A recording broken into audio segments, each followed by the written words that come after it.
Hello friends, मैं हूं अजीज शेख। आप देख रहे हैं मूवी स्टॉक चैनल, जिस पर आज मैं बात करने वाला हूं कई सारी हॉलीवुड मूवीज के अपडेट के बारे में। खास करके ज्यादातर तो टॉपिक डायरेक्टर मैथ्यू विगोन को लेकर रहेगा, जिनके अंडर कई सारे प्रोजेक्ट्स बन रहे हैं। और हाँ, उसमें नाम डीसी के यूनिवर्स की कुछ फिल्मों के भी रहेंगे, जिसमें डीसी फैंस काफी ज्यादा इंटरेस्टेड है। बाकी जॉन विक डिले हो चुकी है और इसके अलावा अवतार 2 फिल्म से रिलेटेड कुछ अपडेट निकल कर आए हैं। यानी कि बात करने के लिए बहुत कुछ है और वह काफी कम। जिन टॉपिक पर सीधे बढ़ने से पहले अब बनती है मेरी एक छोटी सी रिक्वेस्ट भी, जो की है चैनल को सब्सक्राइब, वीडियो को लाइक और शेयर करने की।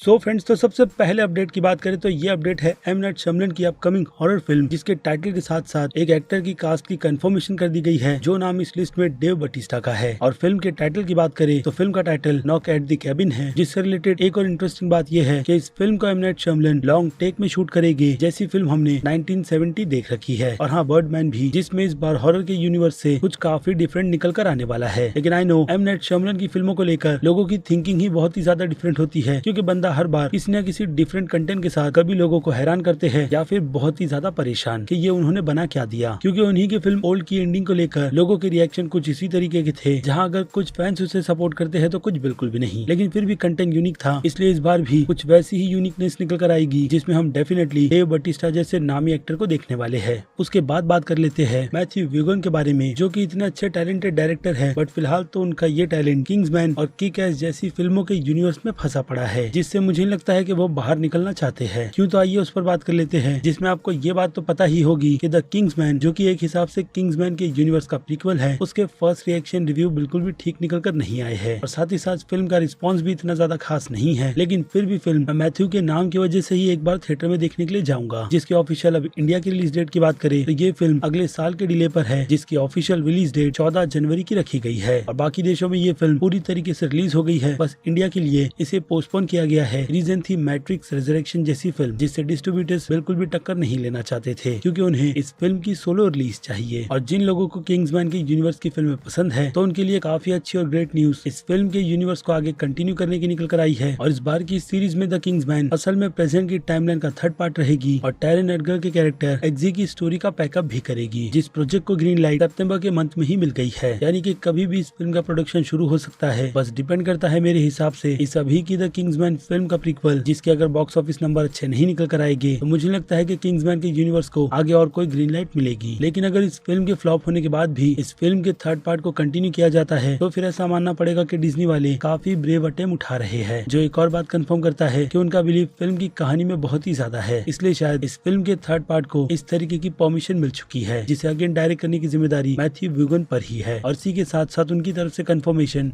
कि कैस के यूनिवर्स को भी रिबूट करने का कर दिया गया है, जिसे लेकर एक अच्छी खासी प्लानिंग चल रही थी, जिसे फाइनली उस फिल्म को रिबूट कर या फिर कहूँ एक बड़े यूनिवर्स में कन्वर्ट कर फैंस को ट्रीट दिया जाएगा। यानी अगर देखा जाए तो फिर से मैथ्यू कि कैस के यूनिवर्स को रिबूट कर फैंस को एक अच्छे यूनिवर्स की काफी आर रेटेड फिल्म देना चाहते हैं, जिसका पहला पार्ट लाजवाब था, लेकिन सेकंड उतना भी ज्यादा खास नहीं। बट इसके अलावा आपको ये बात भी पता होगी कि मैथ्यू इसके अलावा एक स्पाई थ्रिल फिल्म पर भी बिजी है, जिसकी कास्टिंग कमाल की है। और इस फिल्म का टाइटल एरगेली है, जो फिल्म एप्पल स्टूडियो की है। जिस फिल्म को लेकर डायरेक्टर की तरफ से यही कहा गया है कि एप्पल स्टूडियो इस फिल्म के कंटेंट में इतना ज्यादा बिलीव रखता है कि वो इस फिल्म को पहले थिएटर रिलीज करेगा, उसके बाद अपने एप्पल प्लस टीवी पर, जिनसे मैथ्यू भी एग्री करते हैं। लेकिन अब डिपेंड करता है फिल्म के बनने के बाद कि इसे ऑफिशियली किस पर रिलीज किया जाता है। उसके बाद मैथ्यू के एक और स्टेटमेंट पर आए, जिस पर वो कई सालों से बात कर रहे हैं, और ये स्टेटमेंट फिर से एक और ऑफर वार्नर ब्रदर्स स्टूडियो के लिए है कि वो मैन ऑफ स्टील फिल्म के आगे की कंटिन्यूएशन को करना चाहते हैं, या फिर सीधे कहूँ तो सुपरमैन की फिल्म बनाना चाहते हैं, वो भी हेनरी कैल्वी को ही लेकर, जिस आइडिया पर बिल्कुल भी वार्नर ब्रदर्स इंटरेस्टेड नहीं है। अब पता नहीं क्यों वार्नर ब्रदर्स की तरफ से इतनी अकड़ क्यों दिखाई जा रही है हेनरी कैविल के वर्जन के सुपरमैन को लेकर, क्योंकि वार्नर ब्रदर्स की यूनिवर्स में ऑलरेडी बिना उनके 3 से 4 प्रोजेक्ट चल रहे हैं, जिसमें हो सकता है कि हमें हेनरी कैल्वी भी कहीं ना कहीं पर नजर आ जाए, क्योंकि उम्मीद फ्लैश पॉइंट फिल्म से बहुत ही ज्यादा लगाई जा रही है। क्योंकि अभी ही रिसेंटली डैनियल की तरफ से जो कंफर्मेशन दी गई है उस फिल्म में मैन ऑफ स्टील फिल्म के 2 कैरेक्टर के होने की, जिनमें से एक नाम जनरल जॉर्ड तो दूसरा उनकी सपोर्टर लॉरा का है, जिन दोनों ही कैरेक्टर का रोल उन्हीं पुराने एक्टर को प्ले करने के लिए बुलाया गया है। यानी कि चांसेस ज्यादा है हेनरी कैल्वी के भी सुपरमैन के रिटर्न आने के। लेकिन फिलहाल तो अगर ये चीज पॉसिबल होती है तो उसे कौन डायरेक्ट करेगा, यही चीज एक सबसे बड़ा क्वेश्चन है। क्योंकि जैक स्नाइडर को लेकर जो कंट्रोवर्सी हुई थी स्टूडियो के साथ, उसके बाद मुझे नहीं लगता है कि जैक स्नाइडर डीसी के यूनिवर्स में रिटर्न आकर अपनी इस मनचाही फिल्म पर आगे काम करना चाहेंगे, या फिर हु नोस कि ये मौका मैथ्यू को दे दिया जाए। लेकिन उनकी जो सोच है सुपरमैन के इस यूनिवर्स को डार्क टोन से हटाकर काफी ज्यादा कलरफुल और कॉमेडी रखने की, तो उससे मुझे क्या हर एक फैंस को काफी ज्यादा डर लगेगा, क्योंकि कोई भी डीसी फैंस या फिर कहूँ सुपरमैन का फैन सुपरमैन की ही फिल्म को शज़ैम जैसा बनता हुआ देखना तो बिल्कुल भी नहीं चाहेगा। इसलिए मैथ्यू को अपने उस आइडिया को ड्रॉप कर मैन ऑफ स्टील की सीरियस टोन को ही पकड़नी चाहिए, जिस परफेक्ट टोन के साथ जैक स्नाइडर ने मैन ऑफ स्टील जैसी सुपरमैन की यूनिवर्स की सबसे मास्टरपीस फिल्म बना दी थी। क्योंकि वो फिल्म मेरी नजर में सुपरमैन की यूनिवर्स की एक परफेक्ट फिल्म है, और हाँ कई सारे फैंस की भी। इसलिए उसी हाइप को ध्यान में रखते हुए ब्लैक एडम फिल्म को भी लेकर कुछ इसी तरीके का स्टेटमेंट दिया गया, जिसमें इसी बात की कंफर्मेशन की गई है कि ये फिल्म यानी कि ब्लैक एडम फिल्म 2012 की एवेंजर्स और मैन ऑफ स्टील के लेवल की फिल्म है, यानी कि एक्शन सीक्वेंस उस फिल्म के इन्हीं दोनों फिल्म के लेवल की तरह रहेगी, जिसे देखकर फैंस तो पूरी तरीके से सरप्राइज होने वाले हैं। लेकिन अब आ जाए मैथ्यू पर। जैसे कि मैंने कहा मैथ्यू की प्लानिंग बहुत सारी है, जिसकी पूरी डिटेल मैंने आपके सामने रख दी है।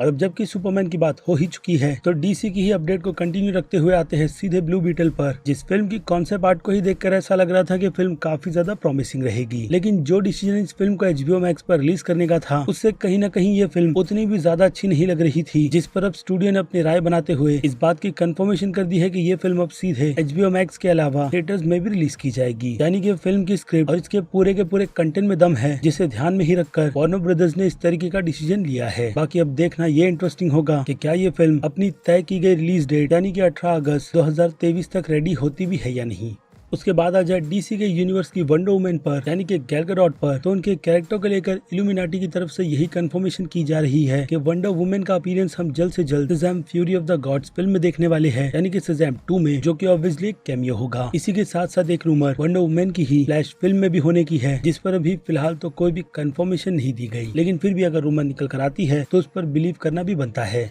इसके बाद डीसी से हटकर बात करें 100 के यूनिवर्स की, तो जी हाँ 100 के यूनिवर्स पर फिर से काम किया जा रहा है, जिसका कनेक्शन फिलहाल तो रूमर के तौर पर स्पाइरल फिल्म से बिल्कुल भी नहीं रहेगा, क्योंकि इस बार की ये स्टोरी या फिर कह लो हर बार की ही तरह टॉबिन बेल के कैरेक्टर पर फोकस करेगी, यानी कि जिगसॉ पर, जिस कहानी को घिसते घसीटते हुए हम 100 के यूनिवर्स में देख चुके हैं। लेकिन अब इस बार क्या अलग होगा उसका पता तो इस कंटेंट के आने के बाद ही चलेगा, उसके पहले बिल्कुल भी नहीं, जिसमें फिलहाल तो मैं इंटरेस्टेड नहीं हूँ। उसके बाद बात करें अवतार 2 फिल्म की, तो इस फिल्म की कुछ कॉन्सेप्ट आर्ट को रिलीज किया गया, उसी के साथ साथ फिल्म की छोटी सी डिटेल्स को भी, जो कि अगेन हमें फिल्म के कॉन्सेप्ट आर्ट को देखकर पता चलती ही है कि ये फिल्म इस बार अवतार की दुनिया में पहले से भी काफी ज्यादा जाने वाली है, जिसकी मेन स्टोरी का फोकस फास्ट एंड फ्यूरियस की तरह फैमिली के बॉन्ड पर रहेगा। और कॉन्सेप्ट आर्ट को देखकर हमें ये भी बात बहुत ही अच्छी तरीके से समझ आती है, इस बार की ये दुनिया पैंडोरा के अंडरवर्ल्ड को दिखाएगी, जिसमें जेम्स कैमरॉन बहुत ही ज्यादा माहिर है, और उनकी रिसर्च ने डेफिनेटली उन्हें कुछ न कुछ अलग करने के लिए इस फिल्म में इंस्पायर तो किया ही होगा। इसलिए स्टूडियो की तरफ से इस फिल्म के पूरे 4 पार्ट्स के प्रोडक्शन को एक साथ शुरू करने की कंफर्मेशन दे दी गई थी, जिनमें से एक फिल्म का पूरा काम कंप्लीट हो चुका है और दूसरी अब भी प्रोडक्शन में है, और बाकी की सारी फिल्में हर 2 साल के गैप में रिलीज की जाएगी, जिसका आखिरी पार्ट यानी कि अवतार फिल्म साल 2028 में अपना पैकअप करेगी। यानी कि फिल्म की मेकर्स की तरफ से इस फिल्म की पूरी कहानी को ही पार्ट के लिए तक रेडी कर दिया गया है, ताकि आगे स्क्रिप्ट को लेकर कोई भी प्रॉब्लम क्रिएट बिल्कुल भी ना हो। लेकिन अब देखना यही सबसे ज्यादा इंटरेस्टिंग होगा कि इस बार के अवतार के यूनिवर्स में पहले तो किस तरीके के चेंजेस होते हैं, और इसके अलावा जो हाइप फिल्म के फर्स्ट पार्ट की थी उसमें ये फिल्म कितनी ज्यादा कामयाब होगी, क्योंकि अवतार 1 ने अपने काफी रियल 3D के साथ सभी लोगों को पूरी तरीके से चौंका दिया था, और यही एकमात्र रीजन था जिस कारण से ये फिल्म हमारे इंडिया में भी बहुत ही ज्यादा पॉपुलर हुई थी। लेकिन इस बार सुपर हीरोज की फिल्मों के सामने ऐसी बड़ी फिल्में भी नहीं टिक रही, जिसमें अब अवतार कहां पर आकर बैठेगी उसका पता तो फिल्म रिलीज होने के बाद ही चलेगा। जिस फिल्म की ऑफिशियल रिलीज डेट यानी कि इसके सेकंड पार्ट की रिलीज डेट नेक्स्ट ईयर के एंड की है, यानी कि 16 दिसंबर ईयर 2022 की, जिसमें अभी भी अच्छा खासा टाइम है। और हाँ, इसके अलावा इस फिल्म से रिलेटेड एक फर्स्ट लुक भी रिलीज किया गया था इस फिल्म के कैरेक्टर स्पाइडर का, जो कि असल में ह्यूमन रहेगा, और उससे एडॉप्ट फिल्म के 2 लीड जैक और नेटरी करेंगे। और हाँ, इमेज देखने में इंटरेस्टिंग लग रही है, अगेन इस फिल्म की ही तरह। उसके बाद बात कर ले आखिर में जॉन विक के चैप्टर 4 फिल्म की ऑफिशियल न्यू रिलीज डेट की, जिसे ऑफिशियली डिले किया गया है पूरे 1 साल के लिए, जहाँ पहले इस फिल्म को 27 मई ईयर 2022 में सेट किया गया था, लेकिन अब ये फिल्म ऑफिशियली सीधे अगले साल 24 मार्च ईयर 2023 में रिलीज की जाएगी। अब इतना लंबा डिले इस फिल्म को क्यों दिया गया है उसका कोई भी प्रॉपर एक्सक्यूज नहीं दिया गया है, बट जो भी हो स्टूडियो की तरफ से ये इस फिल्म की फाइनल ऑफिशियल रिलीज डेट है, जिसे लेकर अब कुछ भी किया तो नहीं जा सकता। लेकिन अब आपकी राय मुझे इस वीडियो के कमेंट में चाहिए इन सभी की सभी फिल्मों के अपडेट को लेकर, कि आप इनमें से कौन सी फिल्म के लिए सबसे ज्यादा एक्साइटेड हो, क्योंकि अब वक्त है वीडियो को यहीं पर खत्म करने का। मैं हूँ अजीज शेख, आप देख रहे थे मूवी स्टॉक चैनल, जिसे अगर आपने अभी तक सब्सक्राइब नहीं किया है, और हाँ मेरे बाकी दूसरे सभी चैनल्स को भी, जिस पर मैं बॉलीवुड से लेकर हॉलीवुड मूवीज तक की आपको अपडेट देता हूँ, साथ ही साथ मूवीज और सीरीज रिव्यू भी। और हाँ, इसके अलावा मूवीज और सीरीज की एक्सप्लेनेशन भी आपको उन चैनल्स पर मिल जाएगी, इसलिए उन सभी चैनल को सब्सक्राइब करना बिल्कुल भी मत भूलिएगा। और इसके अलावा अगर आप मुझे फॉलो मेरे इंस्टाग्राम, ट्विटर, फेसबुक और टेलीग्राम के ग्रुप में नहीं करते तो वहाँ पर भी कर लो, जहाँ पर फिल्मों से रिलेटेड डिस्कशन होते रहते हैं। बाकी अब मैं मिलूंगा जल्दी आपसे दूसरी किसी वीडियो में किसी और फिल्म या फिर किसी और सीरीज के टॉपिक पर बात करते हुए। तब तक के लिए आप मेरे चैनल के बाकी दूसरे वीडियोस को भी एंजॉय कीजिए और टिल देन